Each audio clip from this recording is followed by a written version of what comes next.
ધાનેરાના જડિયા ગામ પાસે Alto car અને રિક્ષા વચ્ચે અકસ્માત સર્જાયો હોવાની ઘટના સામે આવી છે। અલ્ટો અને રિક્ષા વચ્ચે અકસ્માત સર્જાતા એકનું મોત અને 2 લોકો ઈજાગ્રસ્ત થયા છે। ઈજાગ્રસ્તોને સારવાર માટે નજીકની હોસ્પિટલમાં ખસેડવામાં આવ્યા છે।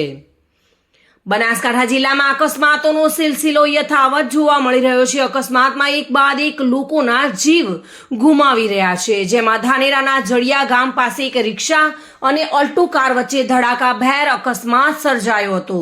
રિક્ષા સવાર વંશીભાઈ રામપુરા છોટાવાળાને પગ અને માથાના ભાગે ગંભીર ઈજાઓ પહોંચતા તેઓનું મોત નીપજ્યું હતું, જ્યારે અન્ય 2 વ્યક્તિઓ ઈજાગ્રસ્ત થયા હતા અને સ્થાનિક લોકોની મદદથી 108 દ્વારા નજીકની હોસ્પિટલ ખાતે સારવાર માટે ખસેડવામાં આવ્યા છે। બનાવના પગલે ધાનેરા પોલીસે તાત્કાલિક ઘટના સ્થળ પર દોડી જઈ આગળની તપાસ હાથ ધરી છે।